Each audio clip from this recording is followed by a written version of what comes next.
नमस्कार दोस्तों। आजकल किसी के पास भी टाइम नहीं है। लोग अपने सपनों को बहुत जल्दी पाना चाहते हैं, बहुत जल्दी करोड़पति बनना चाहते हैं, शॉर्टकट से ही सब कुछ सीखना चाहते हैं। लेकिन एक बार अपने आप से पूछो कि अगर आपके सपने इतने बड़े हैं तो क्या आपके इन बड़े सपनों के लिए आपका ज्ञान भी बड़ा होना ज़रूरी नहीं है? क्या आपके मोटिवेशन का आधार बहुत स्ट्रॉन्ग नहीं होना चाहिए? आपने बहुत बार देखा होगा कि जब तक आप कोई मोटिवेशनल वीडियो देखते हो तब तक आप में जोश रहता है, लेकिन जैसे ही काम करना या पढ़ाई करना शुरू करते हो जोश पता नहीं कहाँ गायब हो जाता है। यह वीडियो थोड़ा लंबा है, लेकिन अगर आपने इसमें बताया गया रहस्य जान लिया तो ना तो आपको किसी और मोटिवेशनल वीडियो, किसी ज्ञान की ज़रूरत पड़ेगी और ना ही ऐसा कोई लक्ष्य होगा जो आज के बाद आप अपनी लाइफ में प्राप्त नहीं कर सको। लेकिन ये कैसे पॉसिबल होगा?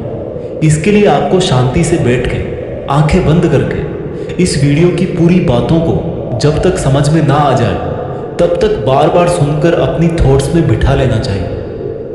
और अगर आप इस वीडियो को बीच में छोड़ के जाना चाहते हो तो कृपा करके आप इसको अभी स्किप कर दें, क्योंकि अधूरा ज्ञान बिना ज्ञान से भी ज़्यादा खतरनाक होता है। और खुद भगवान श्री कृष्ण ने गीता में कहा है कि कभी भी उस इंसान को सीक्रेट ज्ञान जबरदस्ती नहीं देना चाहिए जो उसको लेना नहीं चाहता। तो दोस्तों, एक सवाल का जवाब दीजिए। इस पृथ्वी के सबसे पहले और इस पृथ्वी के ही नहीं बल्कि पूरे ब्रह्मांड के पास्ट, प्रेजेंट और फ्यूचर के सबसे महान मोटिवेशनल स्पीकर का नाम क्या है? जी हाँ, बांसुरी बजाने वाले भगवान कृष्ण, जिन्होंने आज की तारीख से ना जाने कितने ही युगों पहले महाभारत के युद्ध के मैदान में एक ऐसा ज्ञान दिया था जो आज 21वीं सदी की दुनिया पर, आज के लोगों की लाइफ स्टाइल पर भी एकदम सही बैठता है। और यह जानकर के बड़े बड़े लोग और रिसर्च करने वाले हैरान हो जाते हैं कि ऐसा कैसे हो सकता है। उस महाभारत के युद्ध के मैदान में दिए गए ज्ञान को पढ़कर Albert Einstein, Mahatma Gandhi, Swami Vivekananda, Annie Besant, Sunita Williams जैसे और ना जाने कितने लोगों ने भी अपना जीवन बदल लिया। अगर आप यह सोचेंगे कि भागवत गीता में सिर्फ यह लिखा है कि भगवान की पूजा कैसे करते हैं तो आप गलत हैं, क्योंकि भागवत गीता सिर्फ एक किताब या धार्मिक ग्रंथ नहीं है, बल्कि इसमें वो नॉलेज है जो इस पृथ्वी पर जितने भी लोग जन्म लेकर आते हैं उनको यह सिखाता है कि इस दुनिया में सपने पूरे कैसे किए जाते हैं, पर्सनैलिटी कैसे बनाते हैं, पॉजिटिव एनर्जी कहाँ से लाते हैं, खुशी क्या होती है, कितनी भी बड़ी प्रॉब्लम का सॉल्यूशन कैसे ढूंढते हैं, डिसीजन कैसे लिया जाता है, किसी भी ब्रेकअप के सदमे से बाहर कैसे निकलते हैं, इमोशनली स्टेबल कैसे होते हैं, किसी भी बिजनेस को सक्सेसफुल कैसे बनाते हैं, मेहनत कैसे की जाती है, हम क्या हैं और कौन हैं, जिंदगी जीने का सही तरीका क्या है, मरने के बाद हमारे साथ क्या होता है, ये ब्रह्मांड कैसे बना, क्या भगवान है और अगर है तो कहाँ है, क्या आप भी पुनर्जन्म लेंगे, ये लाइफ रियल है या एक इल्यूजन या एक सपना? दोस्तों, इस भागवत गीता के ज्ञान ने ही एक दुखी और हारे हुए, धनुष नीचे गिरा देने वाले अर्जुन को महाभारत के महान युद्ध का सर्वश्रेष्ठ योद्धा और विजेता बना दिया। अगर आप भी अपनी जिंदगी में किसी मकसद को लेकर आगे बढ़ रहे हो तो मेरा यकीन मानो कि आप भी अपनी जिंदगी की समस्याओं के जंग के मैदान के अर्जुन हो। और इसलिए उस गीता ज्ञान को जानना आपकी चॉइस नहीं बल्कि आपका अधिकार है। इस गीता ज्ञान को समझकर आपको एक बात का जरूर एहसास होगा कि ये असली नॉलेज में पहले क्यों नहीं हासिल कर पाया। तो ऐसा क्या है आखिर भागवत गीता में और इसका मतलब क्या है? भागवत का मतलब है भगवान और गीता का मतलब है गीत, यानी कि ऐसा गीत जो भगवान ने खुद अपने मुंह से गाया हो। भागवत गीता संस्कृत में लिखी गई है, लेकिन इसका ट्रांसलेशन आपको बहुत जगह पर हिंदी, इंग्लिश और अलग अलग भाषाओं में मिल जाएगा। वैसे तो भागवत गीता को जितना समझोगे उतना ही कम है, लेकिन फिर भी इस वीडियो में मैंने गीता के पूरे 18 अध्याय, 700 श्लोक पढ़कर उनको आज की जनरेशन के हिसाब से, स्टूडेंट के हिसाब से, बिजनेसमैन के हिसाब से, अपने करियर में, अपनी लाइफ में, अपने रिलेशनशिप में और अपनी प्रॉब्लम्स में कैसे यूज करते हैं वह बताया है। दोस्तों, मैं यहाँ पर पूरे 18 चैप्टर कवर करूँगा, और कोई भी चैप्टर शुरू करने से पहले मैं आपको यह बताऊंगा कि उसमें आप क्या सीखने वाले हो। फिर उस चैप्टर को शॉर्ट में समझाऊंगा और उसके बाद उससे सीखने वाली चीज़ों को डिटेल में समझाऊंगा। अगर आपको यह जानना है कि आखिर भगवान को खुद ज्ञान देने की जरूरत क्यों पड़ी, ये पांडव और कौरव कौन थे और इस महाभारत के युद्ध की शुरुआत कैसे हुई, तो आप मुझे नीचे कमेंट्स में बता सकते हैं। मैं उसका भी वीडियो आपको अलग से दे दूंगा। तो चलो अब मैं आपको सीधा ले चलता हूँ कुरुक्षेत्र के युद्ध के मैदान में, जहां पर पांडव और कौरव युद्ध करने के लिए आमने सामने खड़े हैं। भागवत गीता अध्याय 1 सेना का निरीक्षण। दोस्तों, गीता के पहले अध्याय से आपको यह सीखने को मिलेगा कि ऐसी कौन सी सबसे पहली चीज है जो आपको लाइफ में आगे बढ़ने से रोकती है। भले ही आप में बहुत नॉलेज हो, आप में बहुत काबिलियत हो, लेकिन उस एक चीज की वजह से आप सही डिसीजन नहीं ले पाते और अपना काम नहीं कर पाते हैं। इसके साथ साथ सपने से हकीकत में इंसान कैसे बदल जाता है वह भी हम जानेंगे। कौरवों में दुर्योधन बहुत खुश हो रहा था। उसके पास बहुत बड़ी सेना थी। भीष्म पितामह थे, गुरु द्रोणाचार्य और गुरु कृपाचार्य जैसे बड़े बड़े योद्धा थे। पांडवों की सेना में अर्जुन, भीम सहित 5 पांडव, भगवान कृष्ण, अभिमन्यु, द्रौपदी के 5 पुत्र आदि थे। अब यह युद्ध पूरी तरह से पारिवारिक युद्ध ही था। पांडवों और कौरवों के लिए गुरु द्रोणाचार्य और कृपाचार्य दोनों एक ही थे। दादा भीष्म भी एक ही थे। साथ ही साथ पांडव और कौरव दोनों खुद भी चचेरे भाई थे, लेकिन हर कोई जीतने के इरादे से आ रखा था। रणभूमि में जब जोर से युद्ध की घोषणा के लिए शंखनाद हुआ तो अर्जुन ने अपने सारथी भगवान कृष्ण से कहा कि हे कृष्ण, मेरे रथ को दोनों सेनाओं के बीच में एक बार ले जाकर के खड़ा कर दो, ताकि मैं ये देख सकूं कि मुझे किनको मारना है। ऐसा सुनकर भगवान कृष्ण ने अर्जुन के रथ को कौरवों की सेना के सामने वहां पर ले जाकर के खड़ा कर दिया, जहां पर कौरवों की सेना में अर्जुन के दादा भीष्म पितामह और गुरु द्रोणाचार्य खड़े थे। और गुरु द्रोणाचार्य ने ही अर्जुन को तीर चलाना भी सिखाया था। अर्जुन ने युद्ध के मैदान में जिधर भी देखा वहां दोनों तरफ ही सिर्फ परिवार वाले नजर आ रहे थे। ये देखकर अर्जुन बहुत दुखी हो गए और कृष्ण से बोले, यहां तो हर कोई मेरा सगा संबंधी ही है, मैं अपने ही लोगों को युद्ध में नहीं मार सकता। मुझे इस राज्य के लिए तो क्या, अगर कोई तीनों लोक भी दे तो भी मैं ऐसा युद्ध नहीं करूंगा जिसमें मुझे अपनों को ही मारना पड़े। इस तरह से अर्जुन पूरे दुखी होकर और खुद को कोसते हुए अपने धनुष को छोड़कर रथ में वापस जाकर बैठ गए। दोस्तों, गीता के इस फर्स्ट चैप्टर से हमें यह सीखने को मिलता है कि वास्तविकता सोच से अलग होती है। हमें नहीं पता होता है कि जब हम कोई काम करने का इरादा लेकर जा रहे होते हैं तो वहां पर क्या हो सकता है। जब हम किसी बुरी चीज का सामना करते हैं तो हम संयम खो बैठते हैं और घबरा जाते हैं, और घबरा जाने के बाद हम हमारा ही असली रूप भूल जाते हैं। भले ही अर्जुन युद्ध कला में मास्टर थे और भले ही वो युद्ध करने के लिए मैदान में धनुष उठाकर चले आए, लेकिन युद्ध सिर्फ हथियारों के चलाना जानने से नहीं होता। उसके लिए इरादे भी चाहिए होते हैं, इमोशनल स्टेबिलिटी चाहिए होती है। मैदान में आकर अर्जुन को अपनी ड्यूटी से ज्यादा फैमिली और गुरुओं से मोह हो गया और उससे फिर वो दुखी हो गए। वो युद्ध करने का डिसीजन नहीं ले पाए। इससे यह भी सीखने को मिलता है कि जिंदगी में हमें हमारा कर्म करने से सबसे पहले रोकने वाला कोई होता है तो वो है हमारा मोह, यानी कि अटैचमेंट। आप सुबह जल्दी उठ सकते हो, लेकिन आपको नींद और आलस्य का मोह होता है। अर्जुन एक क्षत्रिय थे और युद्ध करना ही उनका काम था, और वो युद्ध करने में बहुत अच्छी तरह से ट्रेंड भी थे, लेकिन वो अटैचमेंट में आकर अपना कर्म भूल गए। इसलिए अगर लाइफ में आपको चुनौतियों से लड़ना है तो आपको अपने अटैचमेंट को सेक्रीफाइस करना आना चाहिए। दोस्तों, इसको आप इस तरह से भी समझ सकते हो। मान लो आप किसी से बहुत प्रेम करते हो, लेकिन वह मनुष्य आपकी प्रेम की कदर नहीं करता। ऐसे में आपको उसका प्रेम पाने का मोह नहीं होना चाहिए, क्योंकि अटैचमेंट किसी भी तरह का हो, जब तक वो है आप अपनी लाइफ के अर्जुन नहीं बन पाओगे। भागवत गीता अध्याय 2 गीता का सार। दोस्तों, गीता के दूसरे अध्याय से हमें इमोशनल स्टेबिलिटी, आत्मा, मृत्यु, पुनर्जन्म, डिसीजन मेकिंग के बारे में सीखने को मिलता है, और गुस्से का सबसे बड़ा रीजन और उसका सॉल्यूशन क्या है, कैसे आप किसी भी कंडीशन में खुश रह सकते हो, और मेहनत कैसे करते हैं, यह भी आपको सीखने को मिलेगा। जब अर्जुन ने युद्ध करने से मना कर दिया तब सारथी श्री कृष्ण ने अर्जुन से कहा कि अर्जुन, ये तुम्हें अचानक से क्या हो गया? जिस तरह की कमजोर बातें तुम बोल रहे हो वो तुम जैसे महान योद्धा के मुंह से बिल्कुल अच्छी नहीं लगती। इसलिए अपने इस मन की कमजोरी को छोड़कर युद्ध के लिए वापस खड़े हो जाओ। अर्जुन बोले कि मैं किस तरह से अपने ही गुरुजी द्रोणाचार्य और दादाजी भीष्म पितामह को मारने के लिए अपना धनुष चला सकता हूँ, क्योंकि ये तो मेरे लिए हमेशा से ही भगवान की तरह रहे हैं। इस युद्ध को करने से अच्छा है कि मैं भिखारी बन जाऊं, क्योंकि अपनों को ही मारूंगा तो जीत में भी मेरी हार ही है। मैं सही और गलत को नहीं समझ पा रहा, इसलिए मेरा मार्गदर्शन करो कृष्ण।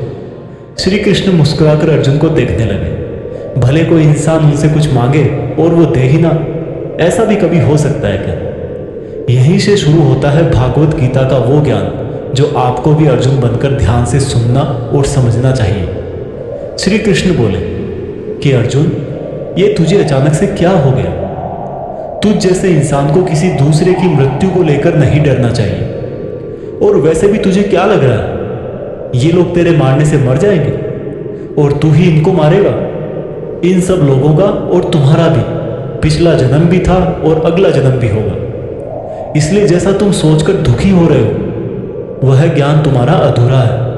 और रही बात इनकी मृत्यु का तुझे पाप लगने की, तो ये समझ ले, इनको मारने वाला तू नहीं बल्कि मैं हूं। तू तो इनकी मौत का सिर्फ एक कारण है और ये लोग मरने के बाद भी मेरे ही पास आएंगे, क्योंकि ये लोग शरीर नहीं है बल्कि आत्मा है और आत्मा को किसी भी तरह से नष्ट नहीं किया जा सकता। आत्मा तो अगले जन्म के लिए इस शरीर को उसी तरह से छोड़ देती है जिस प्रकार से तुम अपने पुराने कपड़े बदलकर नए पहनते हो। हे अर्जुन, जन्म देने वाला और मारने वाला मैं ही हूं। और ये बता, क्या तू किसी मरे हुए इंसान को जिंदा कर सकता है? अगर तू मरे हुए को जीवन नहीं दे सकता तो जीवित को भी नहीं मार सकता, क्योंकि जीवन देने वाला भी मैं हूं और मारने वाला भी मैं हूं और इनकी मौत मैंने तेरे ही हाथों लिखी है। और अर्जुन, अगर तुझे ऐसा लगता है कि आत्मा भी मरती है तो ये जान ले कि आत्मा जैसे जन्म लेकर मरती है वैसे ही मरने के बाद प्रकृति का चक्र पूरा करने के लिए उसको फिर से जन्म लेना पड़ेगा। इस प्रकार से भी आत्मा नष्ट नहीं हुई।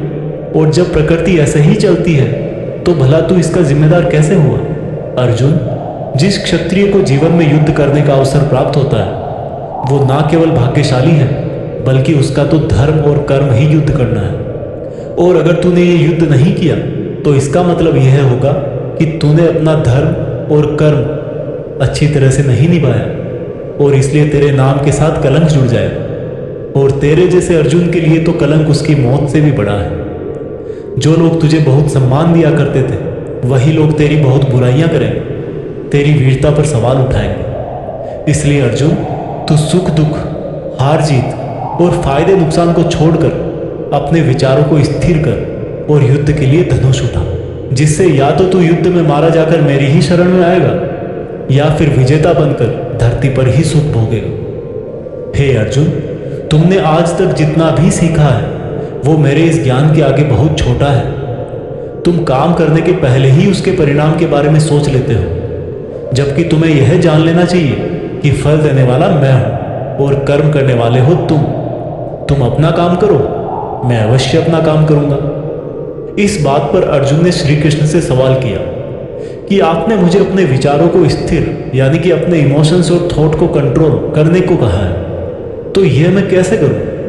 इस पर श्री कृष्ण बोले कि जो व्यक्ति अपने मन की सभी इच्छाओं और अपने सभी कर्मों के फल के बारे में सोचना बंद कर देता है वही स्थिर बुद्धि कहलाता है। ऐसे व्यक्ति को ना तो खुद के साथ बुरा होने से दुख होता है और ना ही किसी अच्छे काम में खुशी होती है। जिसके मन से हर प्रकार का डर, भावना और क्रोध नष्ट हो गए हैं, जो शुभ अशुभ के चक्कर से बाहर निकल गया है, जो इस प्रकार से अपनी इच्छाओं को वश में कर लेता है जैसे कोई कछुआ खुद को खुद में ही समेट लेता है, उस मनुष्य की बुद्धि स्थिर हो जाती है। क्योंकि अपनी इच्छाओं के बारे में सोचते रहने से हमें वो इच्छाएं अच्छी लगने लगती है। इच्छाएं अच्छी लगने लगती है तो फिर उन इच्छाओं को पूरा करने का मन करता है। जब उन इच्छाओं को पूरा करने में कोई रुकावट आती है तो फिर हमें गुस्सा आता है और गुस्सा आने से इंसान पागल हो जाता है और फिर वो अपना कर्म और धर्म भूलकर खुद ही अपनी स्थिति से नीचे गिर जाता है। परंतु अगर कोई अपनी इच्छाओं को वश में करके उनका गुलाम नहीं होता तो उसका अंतर्मन शुद्ध रहता है और उसके दुख का अंत हो जाता है। और जब उसके सब दुख ही समाप्त हो जाते हैं तो उसकी बुद्धि स्थिर हो जाती है। परंतु जिसकी इच्छाएं और कामनाएं उसके मन से नहीं जाती है वो मनुष्य कभी शांति नहीं पाता, और जब शांति ही नहीं पाएगा तो वो खुश कैसे रहेगा भला। उसकी हालत तो उस नाव की तरह होती है जिसको उसकी इच्छाओं की हवा किसी भी दिशा में बहा करके ले जा सकती है। स्थिर बुद्धि वाला प्राणी तो उस समुद्र की तरह है जिसमें चाहे कितनी ही नदियां आके मिले फिर भी उसको कोई फर्क नहीं पड़ता। और इसी तरह का स्थिर बुद्धि वाला प्राणी मृत्यु के बाद मेरी ही शरण में आता है। दोस्तों, अब आते हैं इस चैप्टर के मीनिंग पर। आप में से बहुत सारे लोग होंगे जो अपने प्रियजनों को खो देते हैं, और आज तक आप लोगों में से जिसने भी अपने प्रियजन को मृत्यु के द्वारा इस संसार से नहीं खोया है उसको भी यह जान लेना चाहिए कि उनकी जिंदगी में भी उनके किसी सबसे प्रिय, यहाँ तक कि खुद की भी मौत एक दिन जरूर होगी। लेकिन इससे उदास होने की कोई बात नहीं है, क्योंकि खुद भगवान ने ही कहा है कि हम अपने जन्म से पहले भी इस दुनिया में नहीं थे और मौत के बाद भी नहीं रहेंगे, लेकिन उस समय हम किसी न किसी रूप में इस ब्रह्मांड में जरूर रहेंगे। और इसलिए हमें मौत से नहीं डरना चाहिए, क्योंकि या तो हमारा पुनर्जन्म होगा या फिर हम परमात्मा में हमेशा के लिए मिल जाएंगे। और जब सब लोग आखिर में एक ही जगह मिल जाएंगे तो फिर क्या भावुक होना। और यही प्रकृति का नियम भी है। और हम कोई शरीर नहीं है जो हमें डरने की जरूरत है, हम आत्मा है और उसी का अंश है जिसको हम भगवान कहते हैं। और अगर हमें बनाने वाला भगवान है तो फिर हमें उससे ही मिलने का प्रयत्न करना चाहिए। ये दुनिया तो मात्र उस ईश्वर का एक मायाजाल है। अब दोस्तों, अर्जुन डिसीजन नहीं ले पा रहे थे। जब भी हम कोई डिसीजन लेते हैं तो एक तरफ हमारा अटैचमेंट होता है और दूसरी तरफ वो होता है जो हमें करना चाहिए। और इसी मोह के चक्कर में हम वो नहीं कर पाते जो हमारा रियल काम होता है और जो हमें लाइफ में सफलता के रास्ते पर आगे ले जाता है। उदाहरण के लिए, अगर आपको घर से दूर पढ़ाई करने के लिए या सपने पूरे करने के लिए घर से दूर जाना पड़ रहा है तो आपको अपने परिवार का मोह छोड़ना पड़ेगा। इसी तरह से आपको हर डिसीजन में यह देखना है कि आपकी लाइफ में मोह कौन कौन से हैं और आपके कर्तव्य के लिए ज़रूरी क्या है। इसके बाद बात करते हैं कि हमारी प्रॉब्लम्स का सबसे बड़ा कारण क्या है और उनका सबसे बड़ा सॉल्यूशन भी क्या है। दोस्तों, हमारे दुखों का सबसे बड़ा कारण है हमारा अपनी इच्छाओं के बारे में सोचना। जब हम अपनी इच्छाओं के बारे में सोचते हैं तो समय बीतने के बाद हम उनको पूरा करने की भी कोशिश करते हैं, और जब वो कोशिशें नाकाम हो जाती है तो हमारे अंदर गुस्सा पैदा हो जाता है। और गुस्सा ऐसी चीज़ है जिसको अगर किसी ने शरीर छोड़ने के पहले नहीं छोड़ा तो कभी आप अपने जीते जी खुश नहीं रह पाओगे। आप हमेशा अपने आप को समस्याओं से घिरा हुआ ही पाओगे, क्योंकि ये दुनिया तो सिर्फ आपका ही रिफ्लेक्शन है। अब आप यह भी बोलोगे कि अगर ज़िंदगी में कोई इच्छा ही नहीं रखेंगे तो सक्सेस कैसे हासिल होगी, नाम कैसे कमाएंगे। तो दोस्तों, इसके बारे में भगवान कृष्ण ने कहा है कि सबसे पहले आप अपने कर्म को पहचानिए, यानी कि आपके लिए ऐसा क्या करना ज़रूरी है जो आपको अपना लक्ष्य प्राप्त करवाए। और उसके बाद सफल होने की उम्मीद या असफल होने का डर मन में पैदा किए बिना अपने काम को ऐसे करें जैसे वो काम आप नहीं बल्कि खुद भगवान कर रहे हैं। और इस तरह से आपकी हिम्मत कभी नहीं टूटेगी, क्योंकि आपको यह लगेगा कि ये काम मैं नहीं बल्कि मेहनत भगवान कर रहे हैं। और इस तरह से आपकी हिम्मत कभी नहीं टूटेगी, क्योंकि आपको यह लगेगा ही नहीं कि आप मेहनत कर रहे हो। भागवत गीता अध्याय 3 कर्मयोग। दोस्तों, अब गीता के 3rd चैप्टर में हम जानेंगे कि ऐसी कौन सी 2 चीजें हैं जो आपको इस दुनिया में कुछ भी हासिल करके दे सकती है। इसमें यह भी जानेंगे कि हम क्या हैं और हमारे अपने मन को अपने काबू में करके अपनी सभी गंदी आदतें कैसे छोड़ें और अपनी मनचाही मंजिल कैसे प्राप्त करें। अर्जुन बोले, हे कृष्ण, आपकी बातें सुन के ऐसा लग रहा है कि जैसे ज्ञान कर्म से ज़्यादा सही है, लेकिन आप तो मुझे सन्यासी बनने की जगह युद्ध करने के लिए बोल रहे हो। तो आप ये बताइए कि मैं ज्ञान का रास्ता अपनाकर सन्यासी बनूं या कर्म का रास्ता अपनाकर युद्ध लड़ूं। सुनकर कृष्ण बोले, इस संसार में मैंने खुद ने ही 2 तरह के योग बनाए हैं। योग मतलब ऐसा रास्ता जिससे हम अपना जीवन सफल बनाते हैं। उनमें से एक है ज्ञान योग और दूसरा है कर्म योग। और अर्जुन, तुम एक मनुष्य हो, तुम चाह करके भी अपने शरीर के कर्मों को पूरी तरह से नहीं छोड़ सकते। उदाहरण के लिए, तुम्हें हर पल सांस तो लेना ही पड़ेगा। अगर पेट है तो खाना तो पड़ेगा ही। और अगर तुम इन सब को किसी भी शक्ति से रोकना भी चाहोगे तो क्या निश्चित है कि तुम अपनी इच्छाओं के बारे में नहीं सोचोगे। कहने का मतलब है तुमसे जाने अनजाने में कर्म तो हो ही जाएगा, क्योंकि तुम मनुष्य हो और तुम तो वैसे क्षत्रिय हो तो तुम अपने धर्म से भी बंधे हो। इसलिए तुम्हारे लिए संन्यास के रास्ते की जगह कर्म का रास्ता ज़्यादा सही है। मतलब ज्ञान योग या सांख्य योग की जगह कर्म योग ज़्यादा सही है। इसलिए तुम यह सोचकर कि यह काम तुम नहीं कर रहे हो बल्कि प्रकृति का गुलाम होकर तुम्हारा शरीर कर रहा है, फल की इच्छा किए बिना अपना कर्म योग करो। क्योंकि अगर तुम अपने आप को खुद के कर्म का कर्ता यानी करने वाला नहीं मानोगे तो मैं तुम्हारा कर्ता बनूंगा, और जब मैं तुम्हारा कर्ता बनूंगा तो तुम्हें बिना मांगे ही वो सब सुविधाएं, सुख और राज्य दे दूंगा जिसकी तुम्हें ज़रूरत होगी। बिना मेहनत किए ही सुख सुविधाओं और राज्य का भोग किया तो तुम एक चोर कहलाओगे और तुम कभी परमात्मा यानी कि मुझसे नहीं मिल पाओगे। जिस तरह से महान लोग खाने के लिए नहीं बल्कि जीने के लिए खाते हैं, उसी तरह से तुम भी परिणाम के लिए नहीं बल्कि कल्याण के लिए युद्ध करो। हे अर्जुन, तुम मनुष्यों में सबसे बड़े हो, इसलिए जैसा तुम करोगे ठीक वैसा ही तुम्हारी संतान या आने वाली दुनिया करेगी। अर्जुन, अब तुम मुझको ही देख ले, मैं तो भगवान हूँ, मुझे भला किसी काम को करने की जरूरत क्या है। पर मैं इसलिए अपना कर्म करता हूँ क्योंकि मनुष्य की आत्मा मेरा ही छोटा सा अंश है, और जैसा मैं करूँगा वैसा ही फिर मनुष्य करेगा, और इस तरह से तो पूरी सृष्टि ही नष्ट हो जाएगी। कोई अगर तुम्हारा साथ भी ना दे या तुम्हारी आलोचना भी करे तो तुम उनको बिना कुछ कहे सिर्फ अपना कर्म करते जाओ, और ऐसा करने पर वह मनुष्य भी कुछ समय बाद तुम्हारे जैसा ही करने लग जाए। जो व्यक्ति यह सोचता है कि वह कर्म खुद करता है, उससे बड़ा मूर्ख और दुखी इस दुनिया में और कोई नहीं है, और ज्ञानी लोगों के द्वारा ऐसे मूर्खों को कभी नहीं छेड़ा जाना चाहिए। इसलिए अर्जुन, तू भी अपने आप को इस कर्म के बंधन में ना बांधकर बिना किसी आशा के, दया के और पछतावे के अपना युद्ध कर। अर्जुन, खुद का धर्म और कर्म दूसरों के धर्म और कर्म से ज्यादा अच्छा समझा जाना चाहिए। भले ही हमारे खुद के धर्म में और कर्म के पालन करने में कोई कमी रह जाए।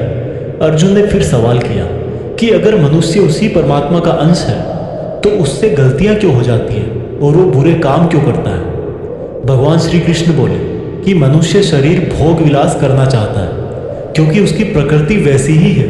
इसलिए अगर उसकी इच्छा पूरी नहीं होती तो उसको क्रोध आता है, और जिस तरह धुएं की वजह से आग दिखाई नहीं देती, उसी तरह से काम और क्रोध की वजह से मनुष्यों को अपना धर्म, कर्म और परमात्मा दिखाई नहीं देते, और इसी वजह से क्रोध और कामनाओं में आकर मनुष्य अपनी इंद्रियों और मन पर नियंत्रण खो देता है और ना चाहते हुए भी बुरे काम और गलतियां कर बैठता है। अर्जुन, तो हमेशा याद रखना, इस शरीर से ज्यादा शक्तिशाली है इसकी इंद्रियां, इंद्रियों से ज्यादा शक्तिशाली है मन, मन से शक्तिशाली है बुद्धि, और बुद्धि से ज्यादा शक्तिशाली हो तुम यानी कि तुम आत्मा। इसलिए अर्जुन, तू अपनी आत्मा से अपनी बुद्धि को वश में कर। बुद्धि मन को वश में करेगी, मन इंद्रियों को वश में करेगा, और इंद्रियां शरीर को यानी कि तुम्हारे बुरे कर्मों को। दोस्तों, अब श्री कृष्ण की कही गई बातों को हम आज की लाइफ के हिसाब से समझते हैं। देखो, इस दुनिया में रिजल्ट दो ही चीज़ों से आते हैं, ज्ञान और कर्म, मीन्स नॉलेज और एक्शन, लेकिन दोनों अलग अलग हैं। आज की दुनिया में हम दोनों चीज़ों को आपस में रिलेट करके देखेंगे। हमारे लिए नॉलेज भी उतना ही ज़रूरी है जितना एक्शन। नॉलेज का मतलब यह नहीं है कि आप सिर्फ एग्जाम पास करने के लिए सिलेबस को रटते हो, बल्कि नॉलेज का मतलब यह है कि आप सबसे पहले ये जानो कि आपके गोल्स क्या हैं, आपकी कैपेबिलिटीज़ और आपके इश्यूज़ क्या क्या हैं, और इन सब को मिलाकर गोल्स तक पहुंचने की आपकी प्लानिंग क्या है। ये है आपका नॉलेज यानी कि ज्ञान योग। इसके अलावा आपको एक और चीज़ जाननी चाहिए कि मेरे भाई, आप शरीर नहीं हो, आप एक आत्मा हो। आपकी आत्मा यानी आप खुद अपने इमोशंस, अपनी थॉट्स और अपनी एक्टिविटीज़ से बहुत ऊपर हो। और अगर आप ऐसा सोचोगे तो मैं दावे के साथ कह सकता हूँ, आप 99% नहीं बल्कि 100% अपनी प्रॉब्लम से ऊपर उठ जाओगे। इसके बाद इस चैप्टर में दूसरा रास्ता बताया गया है कर्म योग, यानी कि आपके शरीर के एक्शंस। एक्शंस के लिए भगवान ने ये बोला है कि हमें कभी यह नहीं सोचना चाहिए कि काम हम कर रहे हैं, और जब हम ये सोचेंगे कि काम नहीं कर रहे तब इसके दो फायदे होंगे। एक तो ये कि आप अपनी मेहनत के रिजल्ट को लेकर टेंशन में नहीं रहोगे, और दूसरा ये कि आप इमोशनली स्टेबल होकर अपनी बेस्ट मेहनत कर पाओ। इसके साथ साथ आपको कभी भी अपने बुरे या अच्छे रिजल्ट को खुद पर लेकर दुख नहीं करना चाहिए, क्योंकि श्री कृष्ण की बातों के अनुसार मनुष्य को सिर्फ कर्म करने का अधिकार दिया हुआ। इसके अलावा आप अपनी किसी भी बुरी आदत से कैसे छुटकारा पाएं, इसको बहुत ही आसान शब्दों में बताया गया है कि आप अपने आप को उस परमात्मा का ही छोटा सा रूप यानी कि आत्मा समझो, और आत्मा के ध्यान से अपने ब्रेन को और ब्रेन से अपने मन को काबू में करोगे, और इसके बाद में आपका मन अपने आप आपके सभी फिजिकल सेंसेस यानी कि इंद्रियों को काबू में कर ले। और जब आपकी इंद्रियां आपके काबू में हो जाएगी तब बुरी आदत छोड़ना तो क्या कुछ भी मुश्किल नहीं है। भागवत गीता अध्याय 4 दिव्य ज्ञान। गीता के चौथे अध्याय से हम जानेंगे कि भगवान कब और किस रूप में धरती पर आते हैं, भगवान को कैसे प्राप्त किया जाता है, गुरु से ज्ञान कैसे लिया जाता है, ज्ञान लेना क्यों जरूरी है। श्री कृष्ण बोले कि अर्जुन, जो महान गीता ज्ञान मैं तुझे बता रहा हूं वो मैंने बहुत पहले ही इसी पृथ्वी पर बताया था, लेकिन समय के साथ वो लुप्त हो गया। इस पर अर्जुन बोले कि हे कृष्ण, आप तो अभी वर्तमान काल में हो, तो आप बहुत पहले के समय में ऐसा कैसे कर सकते हो। श्री कृष्ण बोले कि अर्जुन, तुझे नहीं पता कि तेरे और मेरे कितने जन्म हो चुके हैं। जब जब इस संसार में धर्म का नाश होता है तब तब मैं अधर्म का नाश करने इस धरती पर मानव रूप में आता हूँ और कर्म करके अपना शरीर यहीं छोड़कर वापस चला जाता हूँ। जिस तरह से कोई शिष्य मुझे बहुत प्रेम करता है, उसी प्रकार से मैं भी अपने शिष्यों से बहुत प्रेम करता हूँ। मैंने भले ही इस संसार को बनाया है, लेकिन मैं फिर भी यह नहीं सोचता कि यह मैंने बनाया है। इसलिए मनुष्य को भी कर्म करते समय यह नहीं सोचना चाहिए कि मैं कर रहा हूँ। जो मनुष्य किसी भी कर्म के फल और सुख दुख से परे होकर कर्म करता है वही सबसे अच्छा है। जिसको अपने शरीर पर कोई घमंड नहीं होता, उसको वश में रखता है, वही मनुष्यों में सबसे ऊंचा है। और अर्जुन, जो मनुष्य इस धरती में खुश नहीं रह पाता वो परलोक में भी खुश नहीं होता। इसलिए किसी भी मनुष्य को अपने गुरु को पहचान कर, अपनी इंद्रियों को जीत कर, अपना लालच छोड़कर उनकी सेवा करके उनसे वह ज्ञान सीखना चाहिए जिससे बड़े बड़े पापी भी मेरी शरण में आ जाते हैं। जिस तरह से आग सूखी लकड़ियों को जला देती है, उसी तरह से गुरु से सीखा हुआ ज्ञान भी हर अज्ञान को मिटा देता है। हमेशा कर्म करने वाला और हमेशा मुझ में श्रद्धा रखने वाला ही मुझको प्राप्त कर पाता है। इसलिए जिसने भी कर्म योग से सभी कर्मों को और खुद को अकर्ता मानते हुए परमात्मा को अर्पण कर दिए हैं, ऐसे मनुष्य को उसके कर्म कभी नहीं बांधते। इसलिए अर्जुन, तू भी मेरे इस दिए हुए ज्ञान से यह समझ कि कर्म तू नहीं बल्कि मैं कर रहा हूँ। दोस्तों, इस चौथे चैप्टर में यह साफ कहा गया है कि जब भी धरती पर मानवता का नाश होता है और निगेटिव एनर्जी लोगों में ज़्यादा होती है, तब तब भगवान किसी भी रूप में आकर धर्म को फिर से स्थापित करते हैं। इसमें यह भी बताया गया है कि अगर किसी से आपको कुछ सीखना है तो सबसे पहले आपके मन में उसके प्रति रेस्पेक्ट होनी चाहिए, कोई लालच नहीं होना चाहिए और बुरी भावना भी नहीं होनी चाहिए। और ये नॉलेज लेना और सीखना हमारे लिए ज़रूरी क्यों है? क्योंकि हम चाहे किसी भी फील्ड में हो, ऑब्वियस सी बात है कि हमें उस फील्ड के गुरुओं से ज्ञान तो लेना ही पड़ेगा। और ज्ञान ऐसा तरीका है जो इस लाइफ में आपके टारगेट से और उस लाइफ में आपके परमात्मा से मिला सकता है। भागवत गीता अध्याय 5 कर्म संन्यास योग। भागवत गीता के 5वें चैप्टर में हम जानेंगे कि अपने गोल्स को कैसे प्राप्त किया जाता है और किस तरह से हमारा शरीर हमको आलस में बांधने की कोशिश करता है। अर्जुन बोले, हे श्री कृष्ण, मैं अभी भी यह नहीं समझ पा रहा हूं कि मेरे लिए कर्म ज्यादा अच्छा है या कर्मों से संन्यास। श्री कृष्ण बोले, देखो अर्जुन, भले ही संन्यास और कर्म दो अलग अलग रास्ते हैं, लेकिन दोनों की मंजिल एक ही है और वो है भगवान। जो व्यक्ति अपने मन को भटकने नहीं देता, जो कर्म करके भी यह समझता है कि कर्म उसने नहीं बल्कि परमात्मा ने किया है, और जो सभी जीव जंतुओं को उसी परमात्मा का हिस्सा मानता है, वह मनुष्य मरने के बाद परमात्मा में ही मिल जाता है। महान पुरुष अपना हर काम खुद के विचारों को साफ करने और दूसरों का कल्याण करने के लिए ही करते हैं।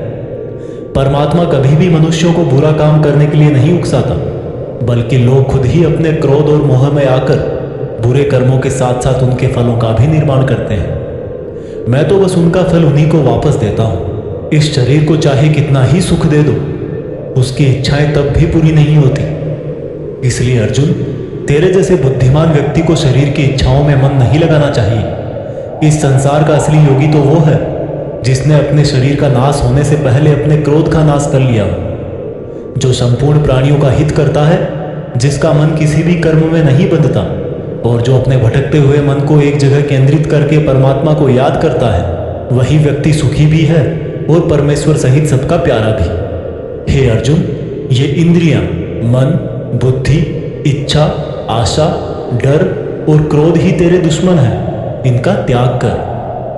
दोस्तों, हमारी बॉडी यानी कि शरीर हमेशा रिलैक्स रहना चाहता है, क्योंकि बाय नेचर शरीर एक निर्जीव चीज ही है अगर उसमें आत्मा ना हो तो। लेकिन हम यह सोच लेते हैं कि मैं तो शरीर हूं, ये मेरी आंखें हैं, ये मेरे हाथ हैं और अब मेरा शरीर मुझे सोने के लिए बोल रहा है।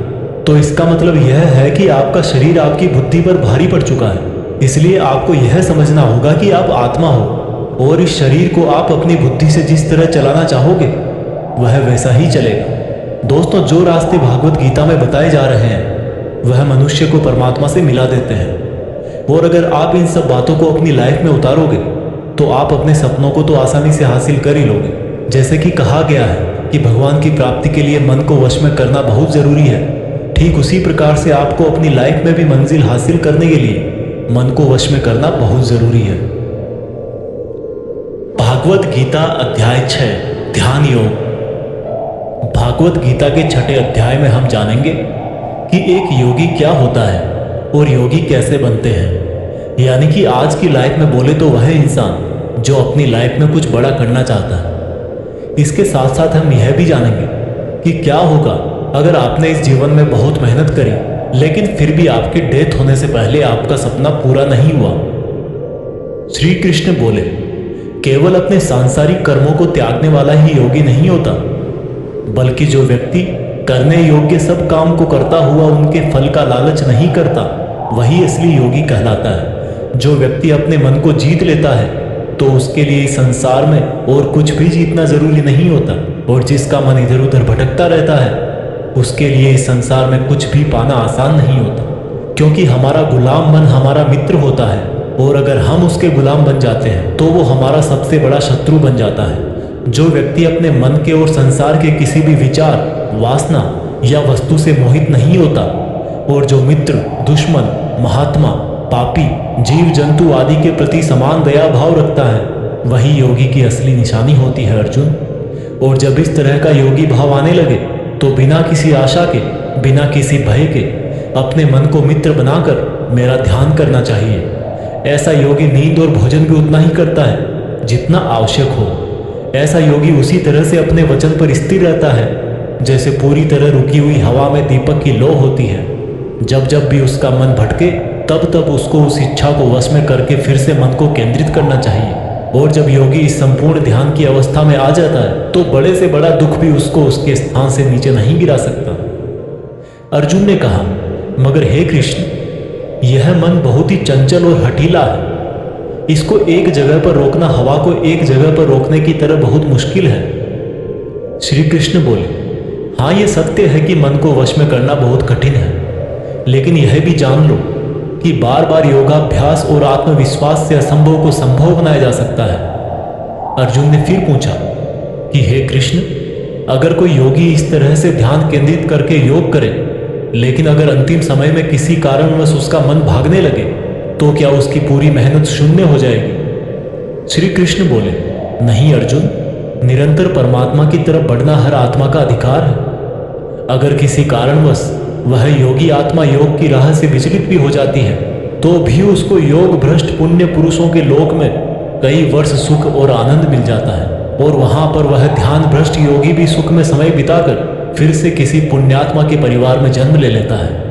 और इस तरह से उस आत्मा की यात्रा वहीं से शुरू हो जाती है जहां पर उसने पिछले जन्म में समाप्त करी थी, और इस प्रकार से उसे एक नया रूप, नया जीवन परमात्मा से मिलन के प्रयत्न के लिए फिर से मिल जाता है।